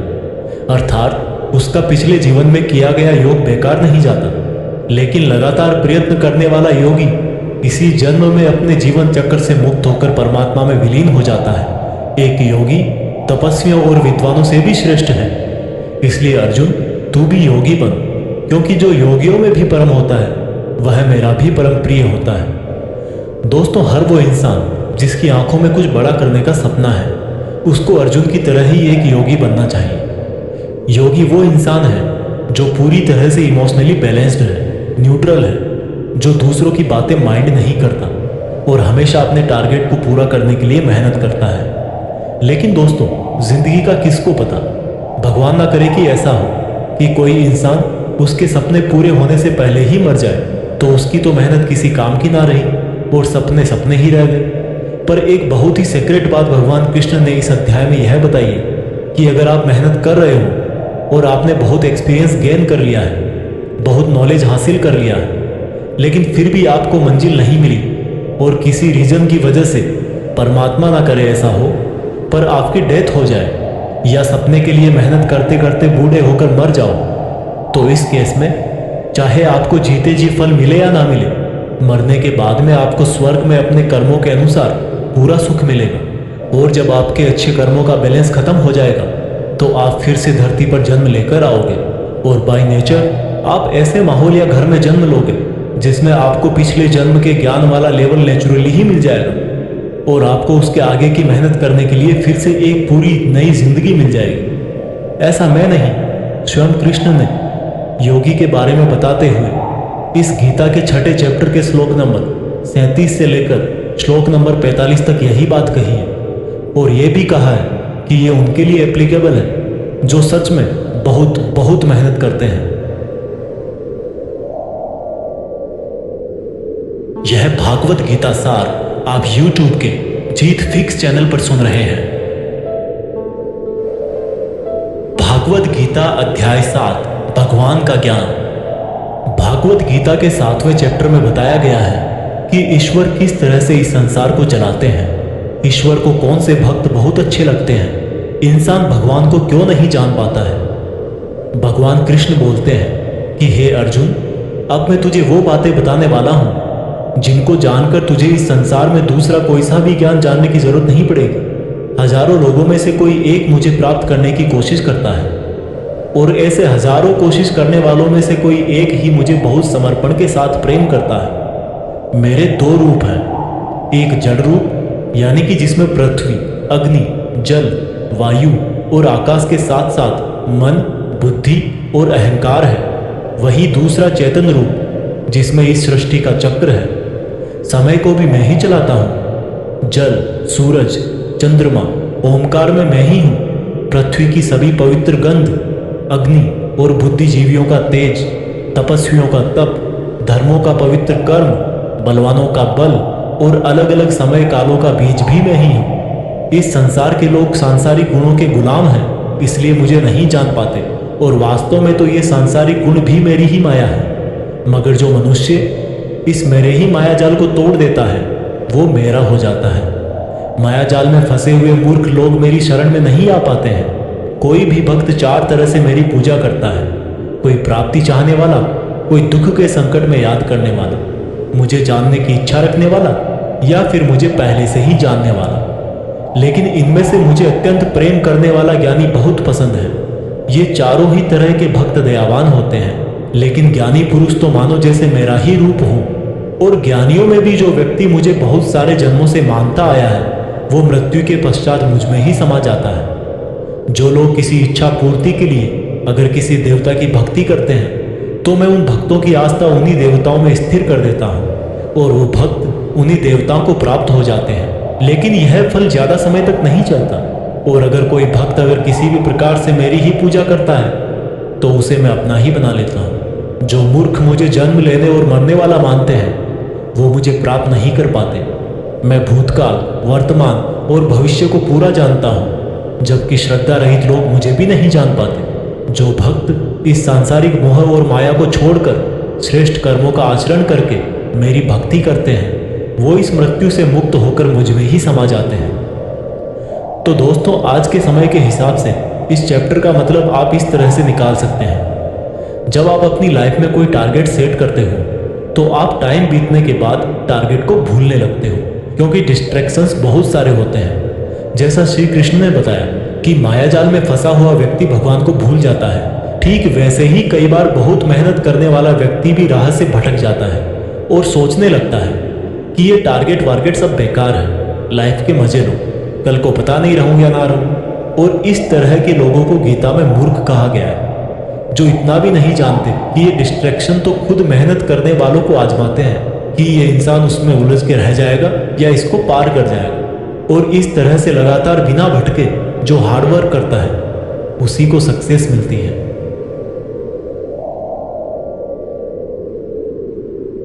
भागवत गीता अध्याय 8 भगवान की प्राप्ति। भागवत गीता के 8वें चैप्टर में आप जानेंगे कि भगवान क्या है और उनको कैसे प्राप्त किया जा सकता है, देवता कौन है, ये संसार कैसे चलता है और क्यों हमें आज से ही हार्ड वर्क में लगना चाहिए। अर्जुन बोले, हे कृष्ण, ये परम ब्रह्म क्या है, आध्यात्म क्या है, कर्म क्या है, ये संसार क्या है और ये देवता कौन है, इस संसार का फैसला कौन करता है और कोई योगी आपको कैसे पहचानता है। श्री कृष्ण बोले, ब्रह्म परम अक्षर है, आध्यात्म जीवों का स्वरूप है, कर्म भूतकाल का एक ऐसा त्याग है जिससे वर्तमान में परिणाम उत्पन्न होते हैं, हमेशा उत्पन्न और अंत होने वाले का नाम संसार है। जिनको शास्त्रों में परम पुरुष बताया गया है वही देवता है। इस संसार का फैसला करने वाला मैं ही हूँ। और जो भी पुरुष अपने अंतकाल में जिस जिस भाव को याद करता हुआ और अपने ध्यान को प्रकृति में केंद्रित करके शरीर छोड़ता है तो वह उसी भाव को प्राप्त होता है। इसलिए मेरा स्मरण करने वाले सदैव मेरे पास ही आते हैं। इसलिए अर्जुन, तू भी मुझ में ही ध्यान रख के युद्ध कर, जिससे कि तू मुझे ही प्राप्त होगा। जो लोग हमेशा मुझे याद करते हैं वह बहुत आसानी से मेरे पास आ जाते हैं, और जो मेरे पास आ जाता है उसके दुख और मृत्यु चक्र समाप्त हो जाते हैं। ब्रह्मा का एक दिन 1000 युगों का होता है और एक रात भी 1000 युगों की होती है। ब्रह्मा के दिन की सुबह में ही संपूर्ण संसार का निर्माण होता है और रात के आरंभ में ही वह संसार फिर से ब्रह्मा में समा जाता है, और हर दिन ऐसा ही चक्कर चलता रहता है। लेकिन जो मेरे भक्त होते हैं वो जल्दी ही इस चक्र से मुक्त हो जाते हैं। अर्जुन, अब मैं तुम्हें वह 2 रास्ते बताऊंगा जिनसे होते हुए ही लोग या तो परम गति को प्राप्त होते हैं या फिर इस संसार में वापस आते हैं। जब सूर्य का प्रकाश रहता है, शुक्ल पक्ष होता है और सूर्य उत्तरायण में होता है, तब शरीर छोड़ने वाले कर्मयोगी मेरे पास हमेशा के लिए आ जाते हैं। जब रात्रि होती है, कृष्ण पक्ष होता है और सूर्य दक्षिणायन में होता है, उस वक्त पर कर्मयोगी शरीर त्याग कर परलोक में बहुत समय तक तरह तरह के आनंद सुख भोग करके वापस जन्म लेते हैं। केवल एक योगी ही इस रहस्य को जानकर सब कर्मों के फलों का मोह छोड़कर परम ब्रह्म को प्राप्त होता है। दोस्तों, इस चैप्टर का आप आजकल की लाइफ के लिए इस तरह से मीनिंग निकाल सकते हो, कोई भी वो मंजिल जिस पर आप हमेशा के लिए अपना नाम दुनिया के सामने लिखना चाहते हो, उसके लिए आपको बहुत हार्ड वर्क करना पड़ेगा। क्योंकि जैसा श्री कृष्ण ने बताया कि ये संसार का चक्र बहुत बड़ा है और लोग आते रहते हैं और लोग जाते रहते हैं। लेकिन जिन लोगों को अपनी लाइफ में कुछ ऐसा करना है जिसकी वजह से उनका नाम हमेशा के लिए दुनिया में हो जाए, उन लोगों को ज्ञान योगी और कर्मयोगी बनना पड़ेगा। ब्रह्मा का जो एक दिन है उसका मतलब है कि ये यूनिवर्स बहुत पहले से है और बहुत आगे तक चलेगा, और इंसान की लाइफ उस यूनिवर्स के सामने बहुत बहुत छोटी है। इसलिए ऐसा ना हो कि आप लाइफ में सिर्फ सपने सजो के बैठ जाओ और ब्रह्मा जी की शाम हो जाए। भागवत गीता अध्याय 9 अत्यंत गुप्त ज्ञान। भागवत गीता के 9th चैप्टर में हम जानेंगे कि जब हम अलग अलग देवताओं की पूजा करते हैं तो उससे क्या होता है। इसी को हम प्रैक्टिकल लाइफ में लाकर भी जानेंगे। श्री कृष्ण बोले कि हे अर्जुन, अब मैं तुझे बहुत ही गुप्त और बड़ा ज्ञान देने वाला हूँ। वह मनुष्य जो मुझ में श्रद्धा नहीं रखते, वह इस संसार में बार बार दुख भोगने के लिए आते रहते हैं और जाते रहते हैं। मैं ही इस संसार को बार बार बनाता हूँ और मिटाता हूँ। मैं ही मनुष्यों को उनके कर्मों के अनुसार फल देता हूँ, पुनर्जन्म देता हूँ। लेकिन मुझे मेरे काम का बिल्कुल भी मोह और अहंकार नहीं है। मैं यह कर्म करते हुए भी इस कर्म के बंधन में नहीं बंधता। सब कुछ करके भी मैं नहीं मानता कि मैं कुछ करता हूँ। मेरी माया जाल में फंसने वाले और मुझे नहीं समझने वाले मूर्ख लोग और बेकार की आशा और बेकार काम करने वाले लोग हमेशा इसी संसार में फंसे रह जाते हैं। जो वेदों को पढ़ के स्वर्ग प्राप्ति के लिए मेरी पूजा करते हैं, वे लोग इंद्र के स्वर्ग का आनंद भोगते हैं। लेकिन उनके स्वर्ग के सुख तब तक ही चलते हैं जब तक उनके मानव जीवन के पुण्य खत्म नहीं हो जाते। और जब उनके पुण्य खत्म हो जाते हैं उनको वापस इसी पृथ्वी पर जन्म लेने आना पड़ता है। किंतु जो मुझ में मतलब परमेश्वर को ही सब कुछ मानकर अपने कर्म फल को त्याग कर निरंतर प्रेम करते हैं, मैं उनकी ना केवल सभी आवश्यकताएं पूरी करता हूँ बल्कि उन्हें सदा के लिए मेरी शरण में भी लेता हूँ। देवताओं को पूजने वाले देवताओं के पास, पितरों को पूजने वाले पितरों के पास, राक्षसों को पूजने वाले राक्षसों के पास और मुझे मानने वाले सदा मेरे पास ही आते हैं। देवताओं, पितरों और भूतों को पूजने वालों का ज्ञान सीमित होता है और उनको फिर से इस मृत्युलोक में आना पड़ता है। इसलिए अर्जुन, तू भी अगर कुछ खाए, दान करे, तप करे और कर्म करे तो मुझ में ही अर्पण करके करना। इस प्रकार से तो मुझको ही प्राप्त हो जाएगा। मेरे लिए प्रिय और अप्रिय सब बराबर है। यहाँ तक कि अगर कोई बहुत ही दुराचारी हो, चाहे स्त्री पुरुष हो, चाहे राजा या भिखारी भी हो, तो वह भी मुझ में आसक्त होकर इस भवसागर से तर जाता है। इसलिए अगर तू भी मुझ में समर्पित रहेगा तो मुझे ही प्राप्त करेगा। दोस्तों, जैसा कि श्री कृष्ण ने कहा कि जो जिसकी पूजा करता है मैं उसको उसी से जोड़ देता हूँ। दोस्तों, इस बात का बहुत गहरा मीनिंग है। हम जिस तरह के इंसान के साथ समय बिताएंगे, टाइम बीतने के बाद में हमारी थॉट्स पर भी उसका असर हो सकता है। इसलिए निगेटिव थॉट्स वाले लोगों से दूर रहना चाहिए और जो लोग पॉजिटिव रहते हैं, जिनकी जिंदगी में कुछ करने का मकसद है, उनकी रेस्पेक्ट करनी चाहिए। क्योंकि आज भले ही वो कुछ ना हो, लेकिन जैसा भगवान ने कहा कि जैसी भावना वैसा नतीजा, तो उस प्रकार से सही रास्ते पर चलने वाले एक दिन मंजिल तक पहुंच ही जाते हैं। भागवत गीता अध्याय 10, भगवान की महिमा। भागवत गीता के 10वें चैप्टर में आप भगवान के द्वारा यह जानेंगे कि क्या भगवान का कोई रूप है, भगवान कहाँ कहाँ किस किस रूप में रहते हैं। वैसे तो आपने बहुत बार सुना है कि भगवान ऐसे हैं, भगवान वैसे हैं, यहाँ है, वहाँ है, हर जगह है, पर इसको हम जरा बारीकी से जानेंगे और मैं आपको यह भी बताऊंगा कि क्या इंसान के लिए भगवान को पूरा जानना संभव है। श्री कृष्ण बोले, अर्जुन, तू मेरा सच्चा मित्र है और मुझसे प्रेम करता है, इसलिए अब मैं तुझे मेरे बारे में बताता हूँ। मेरे जन्म को कोई नहीं जानता, लेकिन जो यह जानता है कि मैं कभी नहीं जन्म लेने वाला और कभी नहीं मरने वाला हूँ, वही सबसे बड़ा ज्ञानी है। ज्ञान और मूर्खता, सत्य और झूठ, सुख और दुख, मन और बुद्धि, रचना और नाश, कीर्ति और अपमान सहित सभी भाव वास्तव में मैं ही तो हूँ। इस संसार में जहाँ जहाँ जिसकी भी पूजा होती है वह वास्तव में मैं ही हूँ। जो लोग मुझ में मन और प्राणों को अर्पण करते हैं, उनके ज्ञान के अंधकार को मैं ही ज्ञान के उजाले से रोशन करता हूँ। इस पर अर्जुन बोले कि हे कृष्ण, आपने जो अभी तक खुद के बारे में बताया है उन सब बातों को मैंने मान लिया है, लेकिन आपकी बातें मेरा और ज़्यादा मन मोह रही है। हालांकि आप ही खुद को पूरी तरह से जानते हैं, लेकिन फिर भी मैं आपको किस तरह से मानूं और अपनी शक्तियों और महिमाओं के बारे में भी बताइए। इस पर श्री कृष्ण बोले कि अर्जुन, वैसे तो मेरे विस्तार का कोई अंत नहीं है, लेकिन फिर भी मेरी जो भी जानकारी तेरे लिए जानना जरूरी है उससे मैं तुझे बताऊंगा। अर्जुन, सभी समय मुझसे ही बने हैं। भूत, वर्तमान और भविष्य भी मैं ही हूँ। मैं ही विष्णु, सूर्य और चंद्रमा हूँ। वेदों में सामवेद, देवों में इंद्र और इंद्रियों में मन, जीवों में आत्मा, पर्वतों में सुमेर, रुद्रों में शंकर, वसुओं में अग्नि और धन दौलत में कुबेर भी मैं ही हूँ। जल में समुद्र, ग्रहों में बृहस्पति, अड़े रहने वालों में पहाड़, देवर्षियों में नारद, पेड़ों में पीपल, हाथियों में एरावत, मनुष्यों में राजा, गायों में कामधेनु, सर्पों में सर्पराज, नागों में शेषनाग, राजाओं में यमराज, गणनाओं में गणित, पक्षियों में गरुड़, योद्धाओं में श्री राम, समुद्र में मगरमच्छ, नदियों में गंगा, विद्याओं में ब्रह्म विद्या, विवादों का निर्णय, अक्षरों में ओम, कालों का महाकाल, मंत्रों में गायत्री, महीनों में मार्गशीर्ष, ऋतुओं में बसंत भी केवल मैं ही हूँ। छलों का जुआ, जीतने वालों की विजय, निश्चय करने वालों का निश्चय और भक्त पुरुषों की भक्ति भी मैं ही हूँ। वृष्णवंशियों में कृष्ण यानी कि स्वयं मैं, पांडवों में अर्जुन यानी कि तू, मुनियों में वेदव्यास और कवियों में शुक्राचार्य भी मैं ही हूँ। जीतने वालों की रणनीति और रहस्य रखने वालों का मौन भी मैं ही हूँ।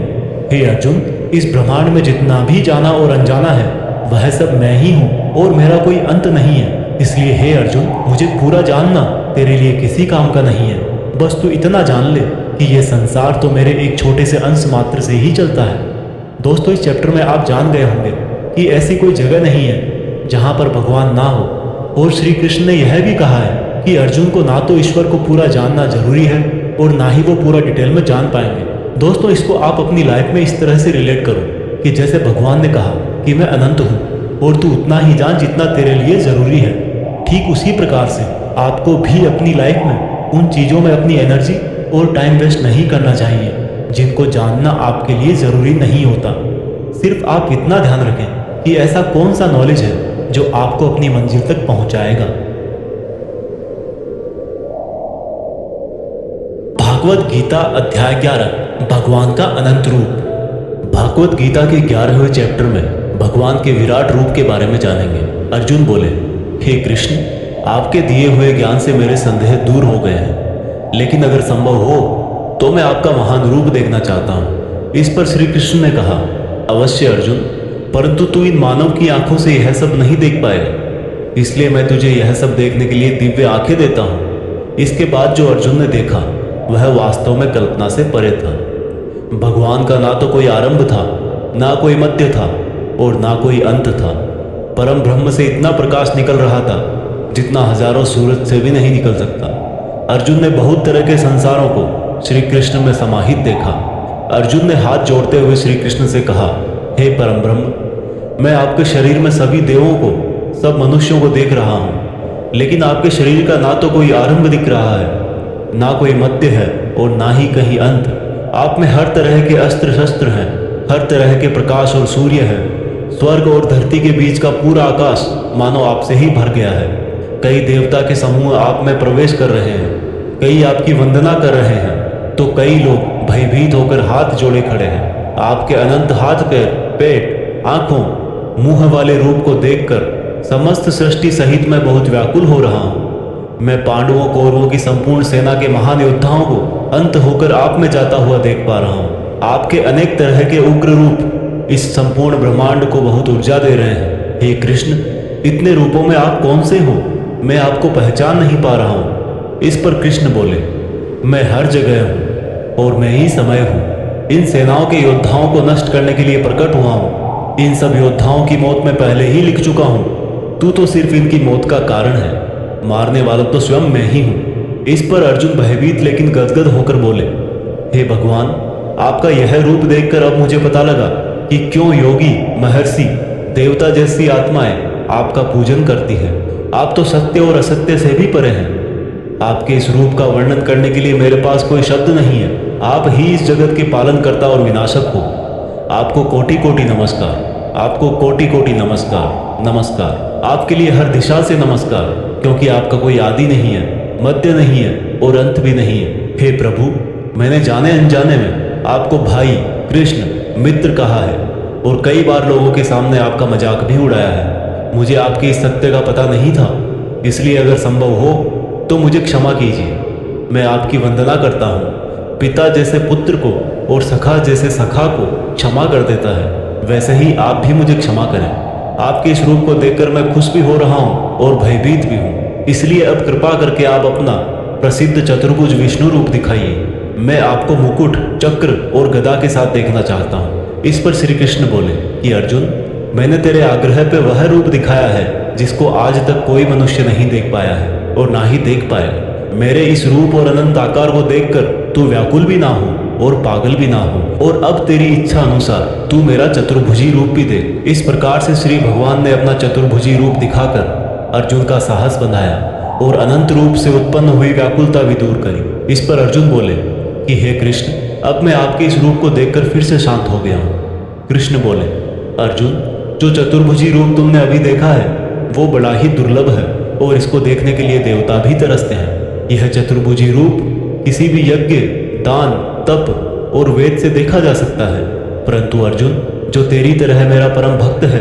कर्तव्य परायण है, वासना और बैर रहित है, वह अंत में मुझे ही प्राप्त होता है। इसलिए मैंने यह रूप तुझे दिखाया है। दोस्तों, गीता के इस अध्याय से आप आज के टाइम में यह सीख सकते हो कि अगर हम अपनी मेहनत के रास्ते पर सही हैं तो कई बार हमें अपनी सफलता को पाकर विश्वास नहीं होता।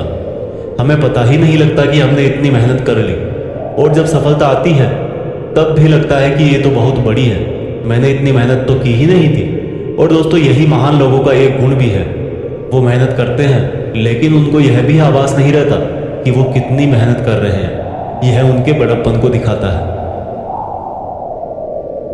भागवत गीता अध्याय 12 भक्ति योग। दोस्तों, गीता के 12वें चैप्टर में हम जानेंगे कि अपने गोल्स पर कैसे अडिग रहें। एक स्टूडेंट को क्या करना चाहिए।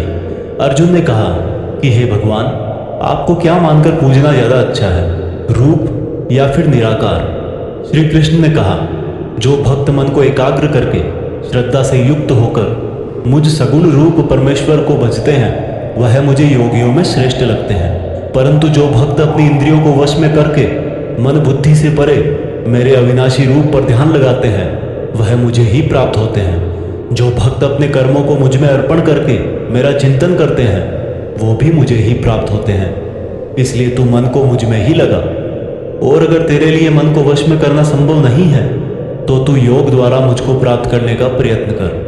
जिसके क्रोध और सभी द्वेष समाप्त हो गए हैं, वह भक्त मुझे बहुत पसंद है।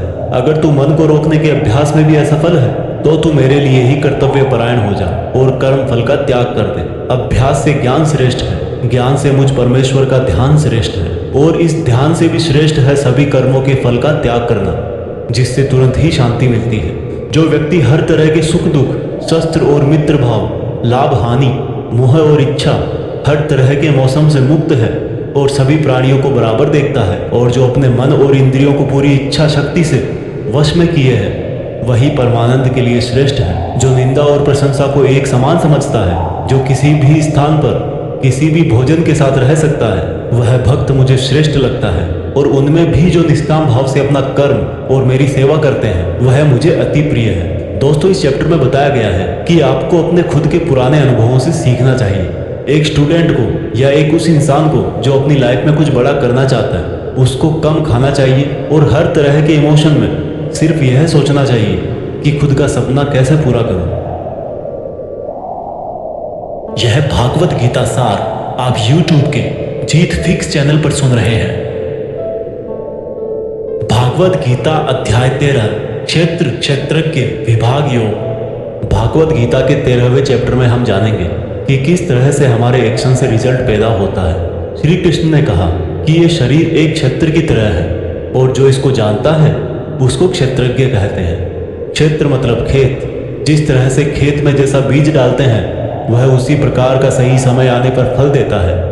उसी तरह जीवन में भी जिस तरह का कर्म फल का बीज मनुष्य डालता है, वही बीज समय आने पर उसी प्रकार का फल देता है। इसीलिए इस शरीर को क्षेत्र कहा गया है। यह क्षेत्र और क्षेत्रज्ञ का ज्ञान बहुत विद्वानों द्वारा बहुत तरीके से कहा जाता है, और इस ज्ञान में 5 महाभूत यानी कि पृथ्वी, अग्नि, जल, वायु, आकाश को मिलाकर मन, बुद्धि, अहंकार और सभी इंद्रियां भी शामिल है। इसके साथ साथ इसमें सुख दुख, चेतना, शरीर, धैर्य और विकार भी सम्मिलित है। अब परम ब्रह्म को प्राप्त कराने वाला ज्ञान क्या है, यह मैं तुझे बताऊंगा। मनुष्य में कोई भी खूबी होने पर उसमें किसी तरह का घमंड नहीं होना चाहिए। किसी भी प्राणी को सताना नहीं चाहिए। दूसरों के प्रति क्षमा भाव होना चाहिए। गुरु की सेवा की जानी चाहिए। मन और वाणी में सरलता होनी चाहिए। मन और समस्त इंद्रियों पर पूरा वश होना चाहिए। किसी भी तरह के भाव में नहीं बहना चाहिए। संतान, जीवन साथी, घर और धन में मोह नहीं होना चाहिए। अच्छे और बुरे में भी मन और बुद्धि की स्थिरता होनी चाहिए। वासना वाले लोगों से दूरी होनी चाहिए। एकांतवास में मन का शुद्धिकरण करना चाहिए। मुझ परमेश्वर में पूरी तरह से समर्पण और ध्यान मग्न रहना चाहिए। हे अर्जुन, अब मैं तुझे परम ब्रह्म के बारे में कहूँगा। वो सर्वव्यापी है। वह सब इंद्रियों के साथ भी इंद्रियों के बिना है, और वह निर्गुण होकर भी सभी गुणों के साथ है। वह सभी सजीवों और निर्जीवों में है। वह दूर भी है और पास में भी, लेकिन फिर भी जानने में नहीं आता। वह ब्रह्मा की तरह जीवन उत्पन्न करता है, विष्णु की तरह पालन करता है, और शंकर की तरह विनाश भी करता है। वह अलग अलग कालों में होते हुए भी एक जैसा लगता है, और एक ही काल में भी अलग अलग तरह का होता है। वह माया का भी महामाया है, परम ब्रह्मों से भी परम है, और सब प्राणियों के साथ उनके हृदय में निवास करता है।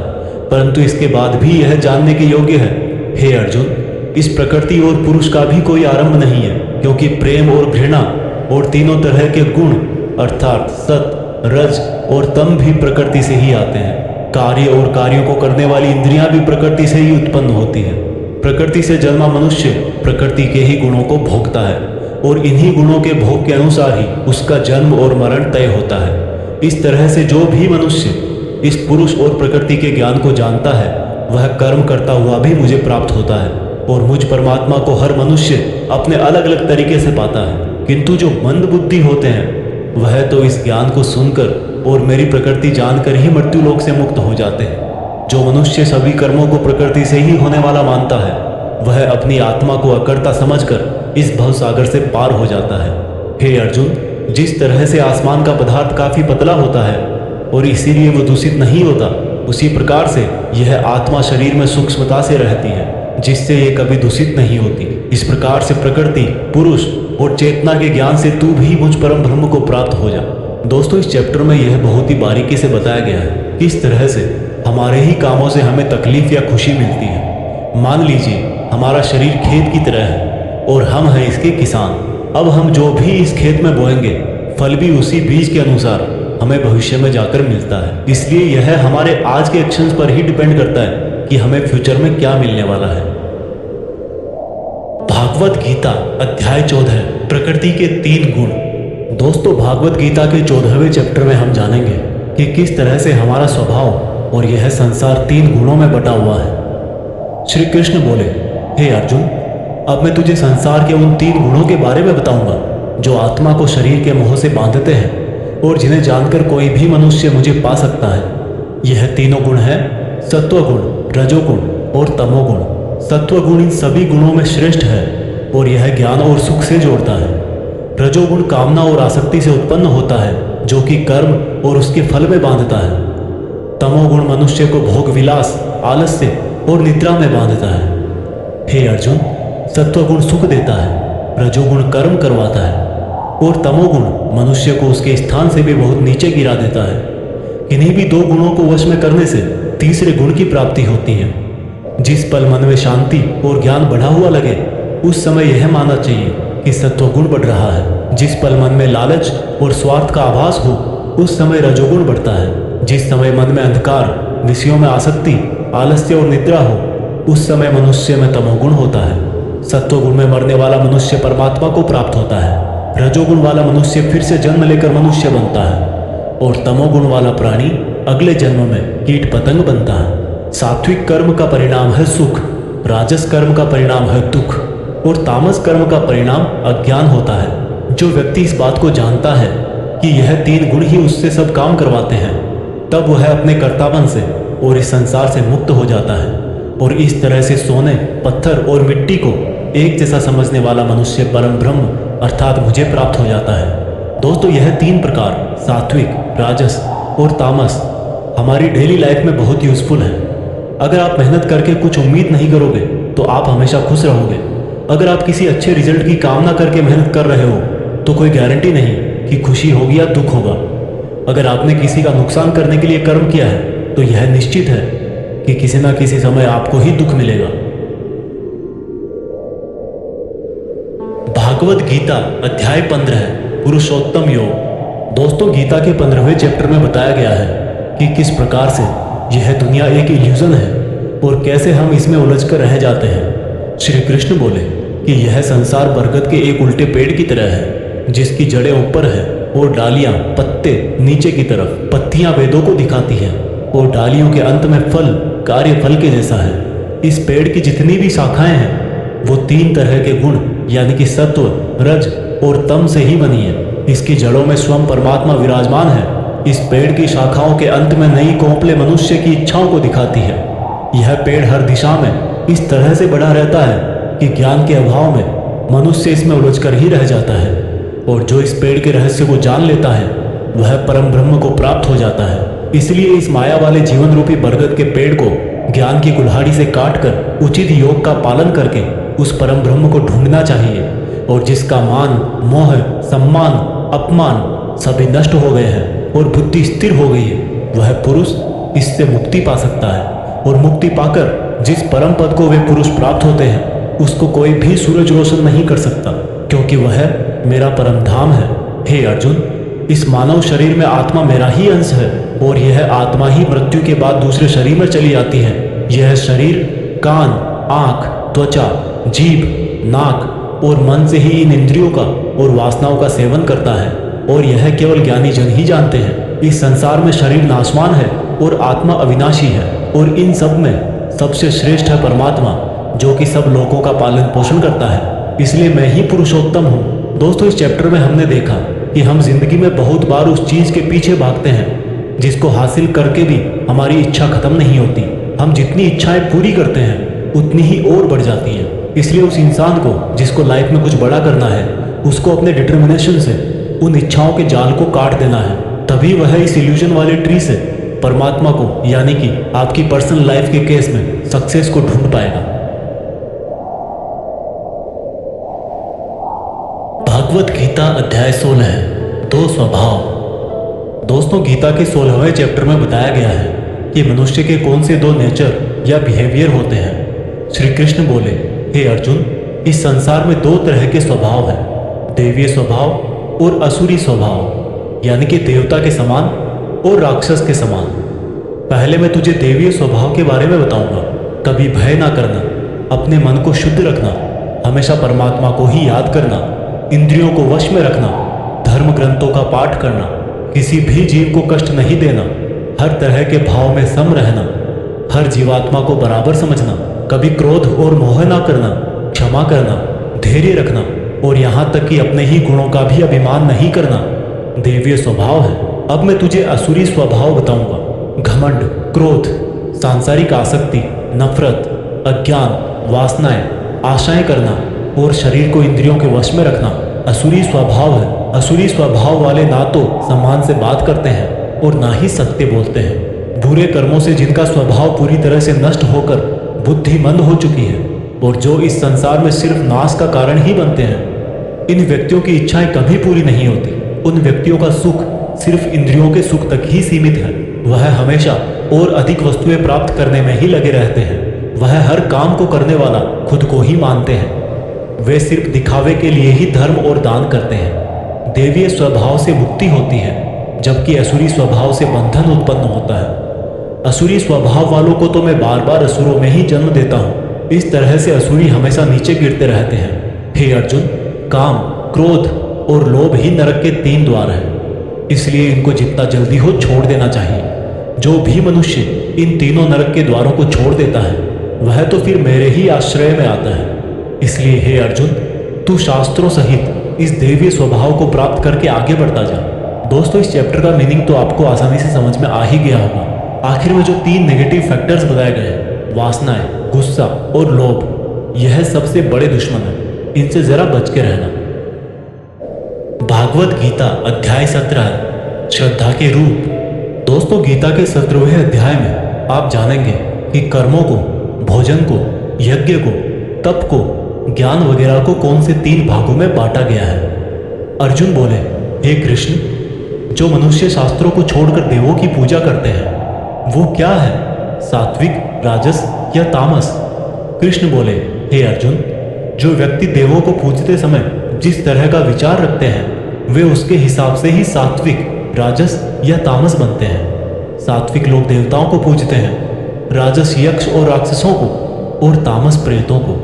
जो मनुष्य शास्त्रों से दूर रह के भी मन से कठिन निर्णय लेता है और कर्म करता है और कर्म को ही तप मान करके करता है, वह भी इस संसार से मुक्त है। जिस तरह से भोजन भी सात्विक, राजस और तामस होता है, उसी तरह से यज्ञ, तप और दान भी 3-3 प्रकार के होते हैं। फलों से किया गया भोजन सात्विक होता है। राजस भोजन स्वाद में तीखे, जैसे कि मीठे, खट्टे, बहुत गर्म आदि होते हैं, और तामस भोजन में जैसे दुर्गंध वाले, बिना रस के, अधपके, अपवित्र आदि हैं। इस तरह यज्ञों में शास्त्र विधि से नियत और फल की इच्छा रहित किया गया यज्ञ सात्विक है। केवल फल प्राप्ति को ध्यान में रखकर किया गया यज्ञ राजस यज्ञ है। शास्त्रों के विरुद्ध, दान रहित और श्रद्धा रहित किया गया यज्ञ तामस यज्ञ है। इसी तरह से तपों में ऐसा तप जो फलों की इच्छा से रहित हो, सात्विक तप कहलाता है। किसी वस्तु की प्राप्ति के लिए किया गया यज्ञ राजस तप कहलाता है, और किसी की हानि करने के लिए किया गया तप तामस तप कहलाता है। इस प्रकार से दान में बिना खुद को श्रेय दिए जिसको जो आवश्यकता हो वह दान कर दिया जाए और यह समझा जाए कि दान ही कर्तव्य है, वह दान सात्विक दान कहलाता है। जैसे कि भूखे को खाना खिलाना, वस्त्रहीन को वस्त्र पहनाना, अकाल क्षेत्र में अन्न दान करना। जो दान उसके फलों को दृष्टि में रखकर खुद का मान बढ़ाने के लिए, स्वर्ग की प्राप्ति के लिए और दान के बदले में वापस प्रत्युपकार की चाह में दिया गया हो, वह राजस दान कहलाता है।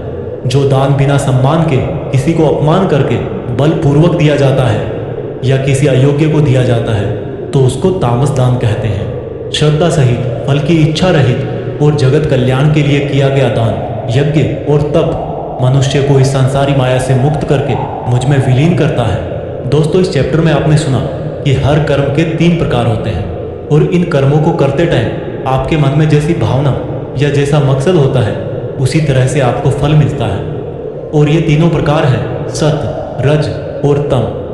सत सबसे अच्छा माना गया है, तम सबसे गिरा हुआ माना गया है। सत का मतलब है आप जो भी काम करें, मेहनत करें, उसमें एकदम इमोशनली स्टेबल होकर, बिना उस काम के रिजल्ट के बारे में सोचे, बिना उस काम को करने का क्रेडिट लिए, खुद के मन की शुद्धता और संसार का कल्याण करने के लिए करें। लेकिन आज के टाइम में हम अपने गोल्स के लिए काम करते हैं जिनमें हमें मेहनत के लास्ट में रिजल्ट चाहिए होता है। भगवान कृष्ण ने कहा है कि हमारे दुखों का और काम बिगड़ने का यही मेन रीजन है कि हम उसके रिजल्ट के बारे में सोच सोच कर परेशान रहते हैं। इसलिए दोस्तों, आप भी सत्य के इस रास्ते पर रहने की कोशिश करें।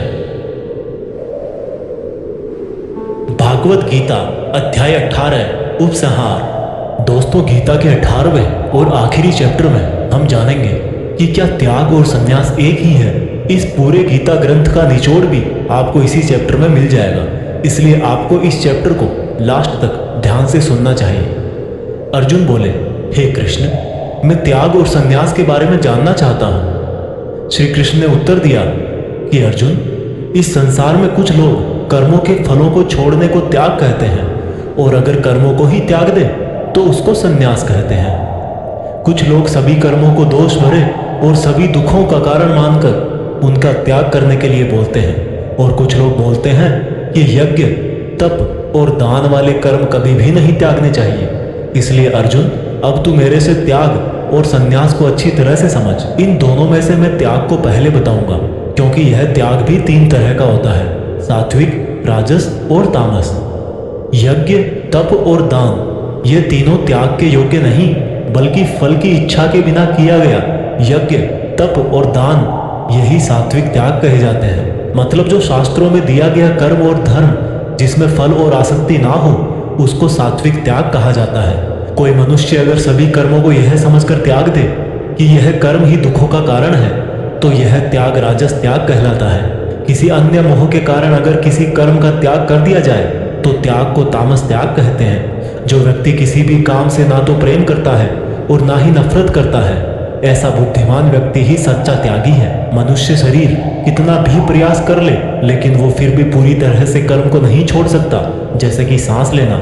इसलिए कर्मों के फलों को छोड़ देना ही सच्चा त्याग होता है। जो लोग कर्म फलों का त्याग इस संसार में नहीं करते हैं उनके कर्म फल मृत्यु के बाद भी उनका पीछा नहीं छोड़ते हैं। हे अर्जुन, मनुष्य मन, वाणी और शरीर से जो भी अच्छा या बुरा काम करता है वह 5 तरह से होता है। करने वाले के द्वारा, उसके शरीर के द्वारा, उसकी ज्ञानेंद्रियों के द्वारा, उसकी कर्मेंद्रियों के द्वारा या फिर उसके पूजनीय देवताओं के द्वारा। ज्ञाता, ज्ञान और ज्ञेय ये 3 प्रकार की कर्म प्रेरणा है।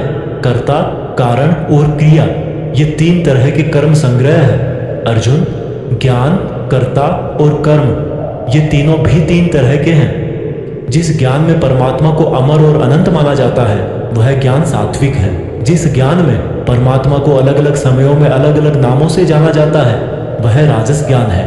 और जो ज्ञान सात्विक ज्ञान और राजस ज्ञान के बाहर है वह तामस ज्ञान है। जो कर्म श्रद्धा रहित और फल की इच्छा के बिना किया जाता है वह सात्विक कर्म कहलाता है। जो कर्म कुछ पाने के लिए किया जाता है वह राजस है और जो कर्म किसी का नुकसान करने के लिए किया जाता है वह तामस कर्म है। इस प्रकार से सात्विक कर्म करने वाला सात्विक कर्ता, राजसी कर्म करने वाला राजसी कर्ता और तामसिक कर्म करने वाला तामसिक कर्ता कहलाता है। इस तरह बुद्धि और संकल्प भी 3 तरह के होते हैं। हे अर्जुन, सात्विक कर्म, राजस कर्म और तामस कर्म करने वालों की बुद्धि और संकल्प ये भी क्रमशः सात्विक, राजस और तामस होते हैं। हे अर्जुन, सुख भी 3 तरह के होते हैं। बिना किसी कर्म फल के परम ब्रह्म में ध्यान लगाकर मिलने वाला सुख सात्विक सुख होता है। बल, बुद्धि, शक्ति, राज्य इत्यादि की प्राप्ति राजस सुख है। नींद, आलस्य और वासना इत्यादि तामस सुख है। इस पूरे ब्रह्मांड में इन तीनों प्रकार के अलावा और कुछ भी नहीं है। हे अर्जुन, ब्राह्मण, क्षत्रिय, वैश्य और शूद्र, इन चारों के कर्म इनके गुणों के आधार पर बांटे गए हैं। अपनी मन और इंद्रियों को वश में रखना, सभी प्राणियों का भला करना, धर्म का पालन करना, बिना कर्ता भाव के कर्म करना, परमात्मा में ध्यान लगाना, ये सब गुण जिसमें होते हैं उसको ब्राह्मण कहना चाहिए।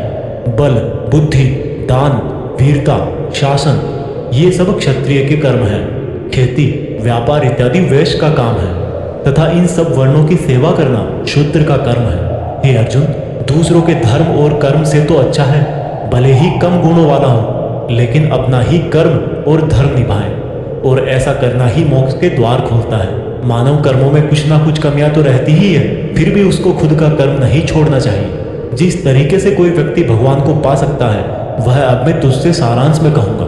हमेशा और हल्का भोजन करने वाला, हमेशा और हल्का भोजन करने वाला, अपने देश का धर्म निभाने वाला, इच्छाओं का त्याग करके एकांत में ज्ञान का अध्ययन करने वाला, मन, वाणी, शरीर को वश में रखने वाला, लाभ हानि, सजीव निर्जीव, मित्र शत्रु, इन सब को बराबर समझने वाला, घमंड, बल, मोह रहित और शांति सहित भगवान से अनंत भक्ति प्रेम करने वाला सदा के लिए मेरे पास आ जाता है। इस तरह का ब्रह्म योगी ना तो कोई आशा करता है, ना ही स्वयं को या दूसरों को दोष देता है, और ना ही दुख और सुख में विचलित होता है।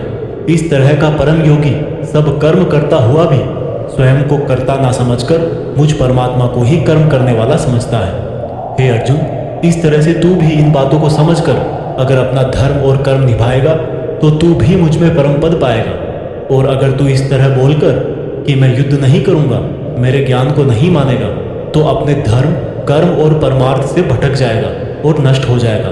हे अर्जुन, तेरे अंदर भी मैं ही हूँ, इसलिए तू सब मोह छोड़कर और इस माया से बाहर निकलकर अपना कर्म और धर्म युद्ध कर। इसी से तू मुझ भगवान के धाम में ऊंचा स्थान प्राप्त करेगा।